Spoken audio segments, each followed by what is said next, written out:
Good evening, everyone. I'm Bill Ritter. And I'm Liz Cho. And here is the very latest right now. 21-year-old Quazi Ahsan Nafis, a Bangladeshi living in Queens, making his first appearance in court just a short time ago and now charged with plotting to blow up the Federal Reserve and saying he wanted to kill President Obama. Federal prosecutors say he parked a van filled with what he believed was a 1,000-pound bomb outside the Federal Reserve building on Liberty Street this morning. But the bomb was not real, not made of ammonium nitrate, no real detonator. It was instead built by federal agents as part of an undercover sting. Authorities claim the public was never in danger. We have a team of reporters covering this big story tonight. We're going to begin our coverage with Eyewitness News reporter Jim Dolan. He's at the federal courthouse in downtown Brooklyn, where the suspect was just arraigned. Jim. Quazi Ahsan Nafis was arraigned just moments ago, Bill. He did not enter a plea. No plea was required of him.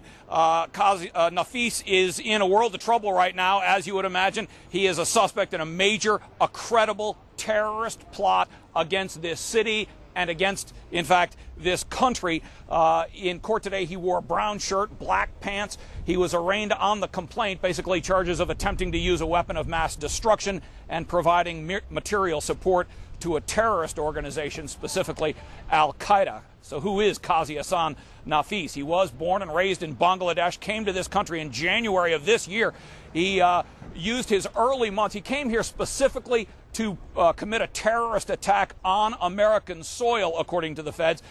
He recruited potential accomplices to that end. He told them he had connections to Al-Qaeda. We'll talk about those possible connections in just a moment, but we do know that one of those recruits ended up being an FBI informant. They did consider various targets, perhaps the New York Stock Exchange or an attack on a high-ranking U.S. official, even the president, but they decided in the end on the Federal Reserve. Why?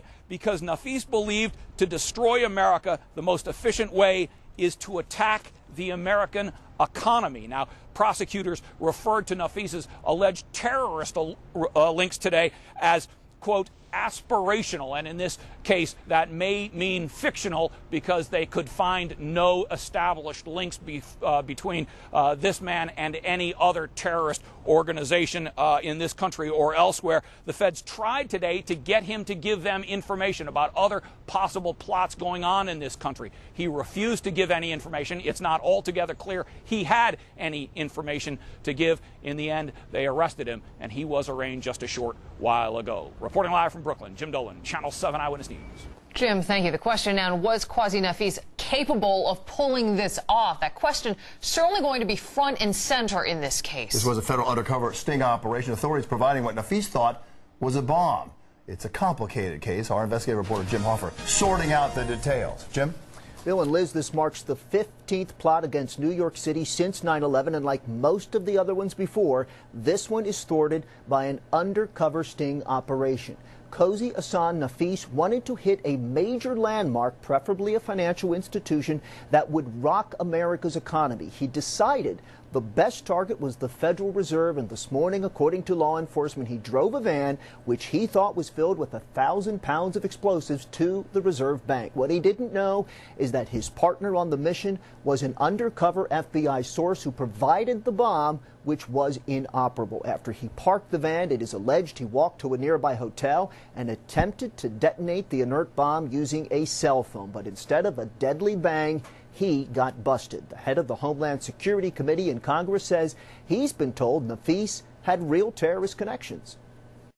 Some of the people in the investigation thought that Nafis could put them in touch or give them information on other operatives here in the United States. It is believed that the defendant had the New York Stock Exchange among his list of possible targets. Federal prosecutors say he even made a videotape addressed to Americans saying, quote, "We will not stop until we attain victory or martyrdom." His downfall, though, was in his attempt to recruit individuals to form a terrorist cell here in the United States. He unknowingly recruited a source for the FBI, posing as an Al-Qaeda facilitator. He also apparently had a backup plan should this morning's attempt been interrupted by police. He was ready, according to authorities, to make it a suicide bombing mission. The criminal complaint says Nafis devised the attack plan himself and came to the U.S. from Bangladesh for the sole purpose of carrying out a terrorist strike. Back to you. Okay, Jim. Wow. The Federal Reserve, of course, a symbol, literally and figuratively, of the economy and the finances of the United States, certainly a high-profile target. And it is just a few blocks away from what was once Ground Zero. Eyewitness News reporter Jeff Big continues our coverage from the Federal Reserve Building in Lower Manhattan. Late today, outside the New York Federal Reserve Building, members of the NYPD's Emergency Service Unit added to the security detail. Every entrance and exit of the structure on Liberty Street covered by cops as the news of this foiled terrorist plot filtered out. Yeah, no, it's terrifying. They made the arrest. I think it's horrible. The story shocked some of the people we spoke with who have become familiar with this building because of the daily police presence here. That is absolutely mind-numbingly scared. I mean, I've been living in this area for 5 years, and we were all just getting this really great vibe about how this is such a safe place to live. The New York Fed is one of 12 regional Federal Reserve banks that helps coordinate and formulate monetary policy. It played a central role in helping Wall Street banks navigate the financial crisis. And that was Jeff Big reporting from Lower Manhattan. We are tonight finding out much more about the suspect, Quazi Ahsan Nafis. Just 21 years old. He's been here in New York since January from Bangladesh. He lived right down there in the Jamaica section of Queens.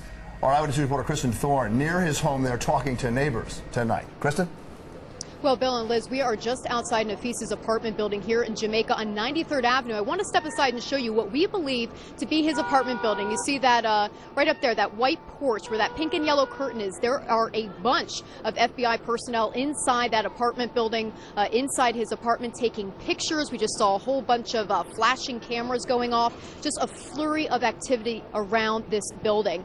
We were able to get inside the building. Here is his apartment door on the second floor of this small apartment building on 93rd Avenue. We did hear a number of voices coming from inside the apartment. We figure that that is the FBI in there working away. At one point, we did see an investigator come out on that porch.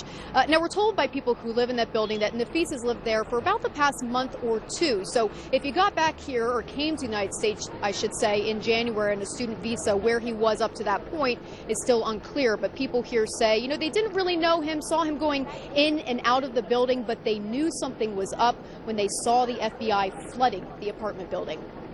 I was scared. What happened is I saw he was banging my bell too. I was taking shower that time, and I told my wife I have a kid, so then I saw someone is open the door from the other floor.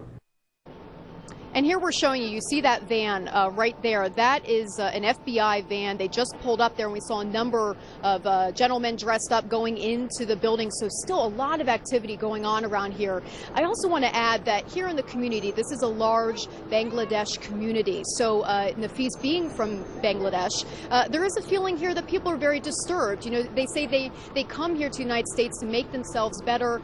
They're worried that this sort of news out there may be bad for them, and so there is a lot of concern among this neighborhood. For now, we are live in Jamaica, Queens. Kristen Thorne, Channel 7 Eyewitness News. Yeah, certainly understandable. All communities worry about backlash at a time like this. Kristen, thank you very much. We do want to get some reaction right now from New York's senior U.S. Senator Charles Schumer. He joins us from Midtown Manhattan. Senator, good evening. It's Bill and Liz. How are you? Hi, Bill. Hi, Liz. First, let us get your reaction to this news, the arrest of this al-Qaeda sympathizer and the plot to blow up the Federal Reserve. Well, the bottom line is that our FBI and our law enforcement, our NYPD as well, have gotten so much better at this. They find the terrorists long before they strike, and they're able to follow their actions. We're much better at listening into the terrorists. We're much better at plotting and finding them. And remember, if they've been listening into this guy for several months, they know everyone he's talked to. And that helps them understand who else might be trying to do these things. You have been briefed on the sting that happened this morning. Any indication that he recruited others, or do we strongly believe right now that he was acting alone? He was acting alone. He was inspired by the radical Islamic fundamentalists like al-Qaeda. In other words, he listened to them, and they rant and go on the radio and online and all of that and exhort people to do these things. But he was not directed by them in any way. He's a lone wolf. And it's a good question, Liz, because that's the new wave of terrorism. We've done a very good job at weakening al-Qaeda itself, and they're not as capable as they used to be. But there are all these individuals out there who are, if you will, inspired in a very bad way by them. The good news is most of these folks, like this man, are not very proficient. They're not very good at it, the way the original people who flew into the towers, they were very proficient.